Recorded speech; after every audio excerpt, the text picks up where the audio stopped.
Now recognize my colleague from Florida, Mr. Haridopolos, for 5 minutes. Well, thank you, Mr. Chairman. And this is a very thoughtful meeting, and I'm glad we're having this opportunity to have a positive discussion, and I appreciate you bringing the folks before us.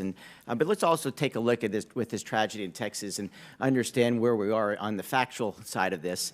And as I think everyone in this room knows, and probably people watching, as just mentioned on C-SPAN, is that the National Weather Service did provide timely and accurate forecast.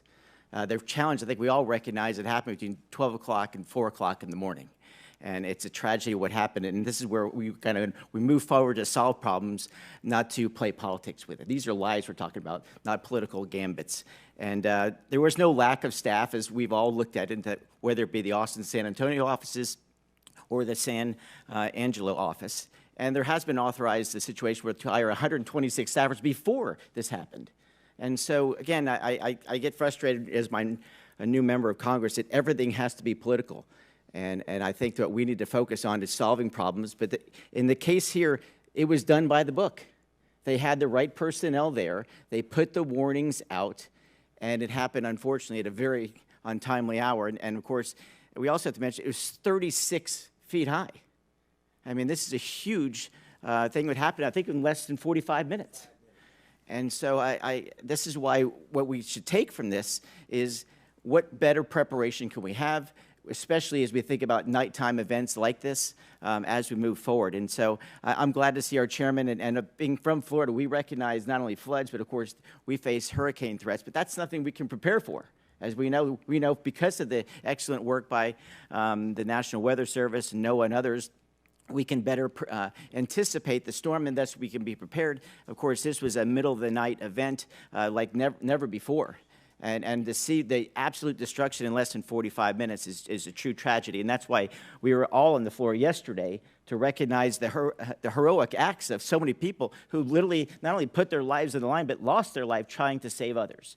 And that's the thing that we should be focusing on. And as I mentioned before, we've already talked about restaffing some of these folks before this happened to make sure that the numbers are right.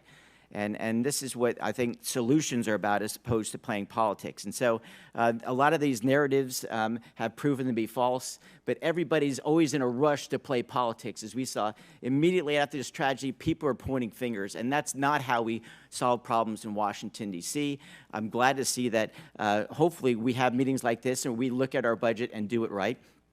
And the other thing I think I want to make clear to everyone before us is that a lot of these cuts are proposed cuts. And the way you stop proposed cuts is you do what you do today. You advocate for programs you believe in.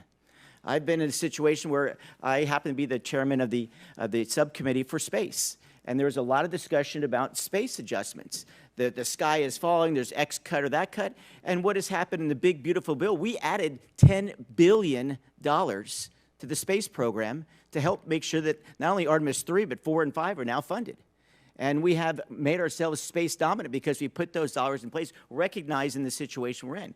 And now, between now and roughly October 1, when we actually get our budget moving forward, we're going to be looking at these very programs and make sure we put the right people and the new technologies that are emerging. We have some of those new technologies actually in the state of Florida to make up for some of these gaps that we have in weather activities. And I think we can also use that across the country. And so, Mr. Chairman, as I serve on this committee, of course, our chairman is here for the full committee.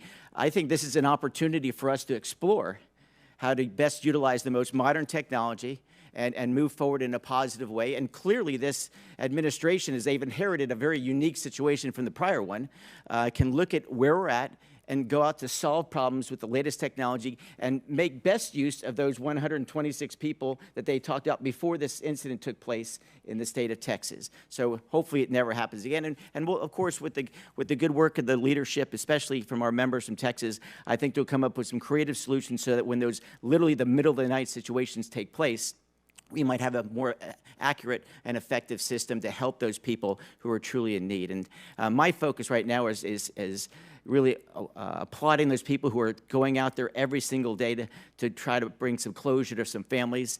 And I love what you have done, Mr. Chairman, in focusing on solutions as opposed to pointing fingers. And so with that, I won't ask any questions because I know we're running out of time, but I'm glad we're focusing on solutions instead of politics. That's what this institution should be all about. And with that, I yield back.